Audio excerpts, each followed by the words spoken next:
YouTube, aujourd'hui je vous retrouve avec une vidéo où je vais répondre à vos problèmes. Je vous ai demandé sur mon Instagram, si vous ne me suivez pas encore sur Instagram, je vais vous le mettre ici, je vous conseillerais d'aller me suivre.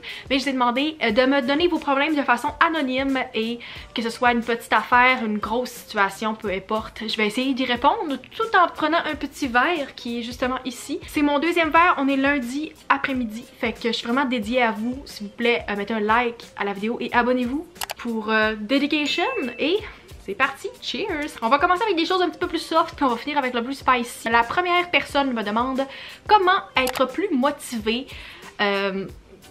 Si j'étais capable de répondre à cette question-là, j'aimerais savoir. Il y a des journées qu'on fait juste manquer de motivation. Moi, ces journées-là, j'essaie de mettre de la musique qui m'entraîne un petit peu. Genre ma playlist de mes meilleures tunes de 2020, ça me motive. Je sais que les gens conseillent de faire le plus difficile pour le début, mais si vous faites plein de petites choses avant votre grosse tâche, vous allez avoir plein de choses de cocher sur votre liste.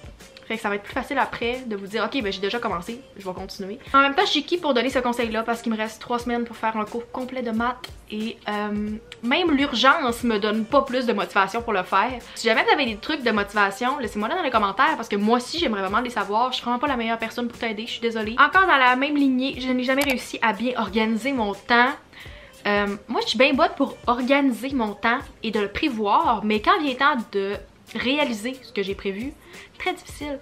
Je suis capable de planifier une journée jam-packed avec plein d'affaires, je suis capable de planifier d'avoir un horaire précis, mais quand vient le temps de le faire, moi j'écoute une émission puis genre je fais rien pendant 3 heures sur TikTok. Côté planification, je te conseillerais d'utiliser un agenda si tu le fais pas encore, c'est vraiment plus facile de le planifier. Fais-toi une liste, une to-do list la veille pour savoir un peu qu'est-ce que tu as besoin de faire. J'ai commencé à faire la méthode de Pomodoro. Des tranches de 25 minutes que tu travailles, après tu prends des pauses de 5 à 10 minutes entre chaque.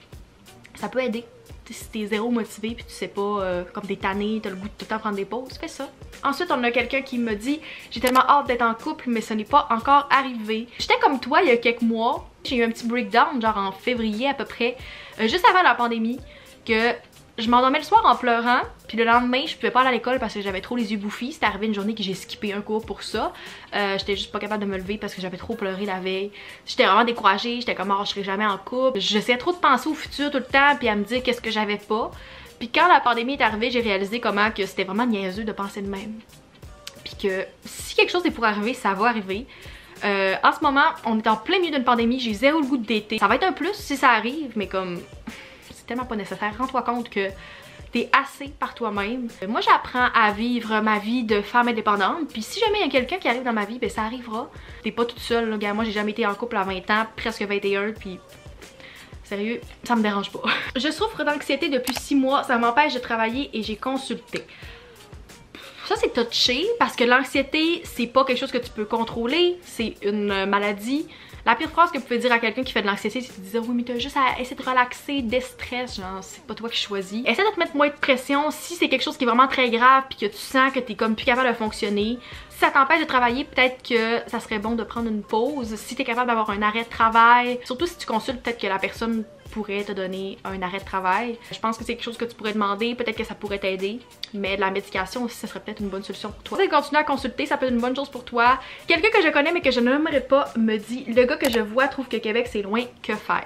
Et je sais que la personne parle d'un gars qui habite à peu près 3 heures de Québec, fait que plus relaxation, longue distance, quoi faire si quelqu'un trouve que ça marchera pas si vous êtes trop loin. La première chose que tu devrais faire, je pense, ça serait de parler au gars puis d'expliquer pourquoi toi tu penses que ça vaudrait la peine de essayer malgré la distance. Moi je me dis que si c'est pour fonctionner, la distance ça sera pas un problème. Je sais qu'il y a des couples que la distance ça fonctionne vraiment pas pour eux, mais c'est vraiment pas si loin que ça, 3 heures. Explique-y que ben, les deux vous pouvez faire votre bout de chemin pour ça, que vous êtes pas obligés de tout le temps vous voir dans la ville de l'autre, faire rencontrer comme à mi-chemin. En pandémie, tu vois pas tout le temps ton chum ou ta blonde pareil.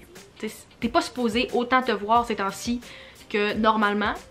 Fait explique-y que vous allez pouvoir vous FaceTimer pareil, puis comme vous allez pouvoir vous voir. En ce moment, tout est à distance.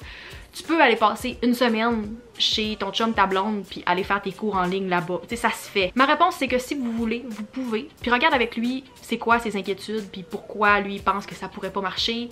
Peut-être qu'il y a des expériences avec la distance, je sais pas. Fait que parle-en. J'ai de l'acné et je sais plus quoi faire. Je sais qu'il y a vraiment des longues listes d'attente pour ça, mais peut-être essayer d'aller consulter un dermatologue ou ton médecin. Peut-être que si t'as essayé plein de choses puis qu'il n'y a rien qui marche, ça serait bon d'être sur un traitement pour l'acné. Mais moi, quand j'ai commencé la pilule, ça a vraiment aidé mon acné. J'en avais un peu, j'avais vraiment pas de l'acné si intense. Je veux pas dire que je faisais de l'acné, c'était vraiment très minime. Mais ça m'a beaucoup aidé. Il y a beaucoup de gens que ça aide. Je veux vraiment pas conseiller les hormones parce que c'est vraiment pas une bonne chose à se mettre dans le corps. Puis comme ton corps, ta décision.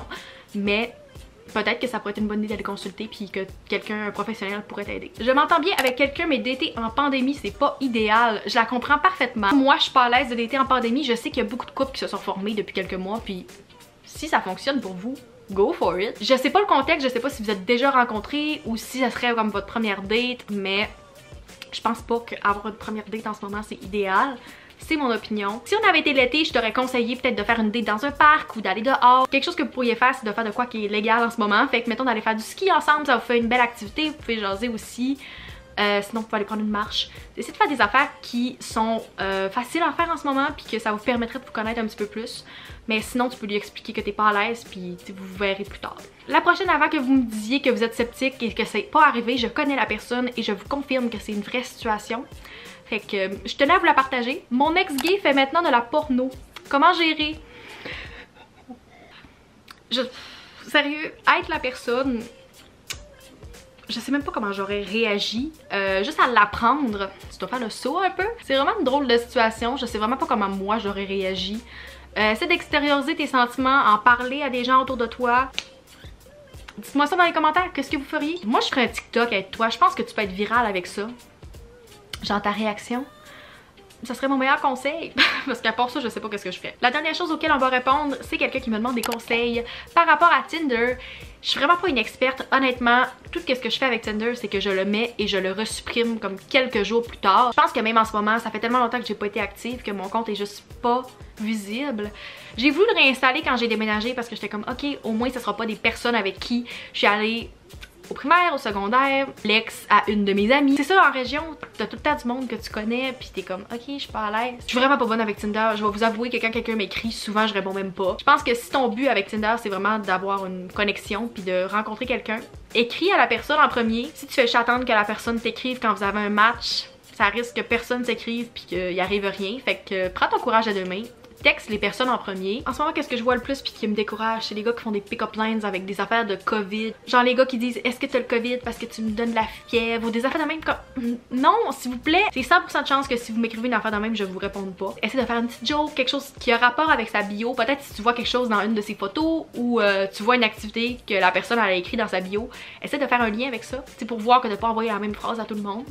Peut-être que la personne elle va trouver que c'est une belle attention. J'espère que vous avez apprécié cette vidéo. Si vous voulez que je refasse une partie 2, dites-moi là dans les commentaires, ça me fait plaisir de refaire cette vidéo là. Et si vous voulez pas manquer la prochaine fois que je fais ce genre de vidéo et que vous voulez participer, suivez-moi sur mon Instagram, c'est tout là que ça se passe, c'est là que vous avez des petites exclusivités tout le temps. C'est tout, n'hésitez pas à mettre un thumbs up, à vous abonner si c'est pas encore fait et on se revoit dans une prochaine vidéo. Bye!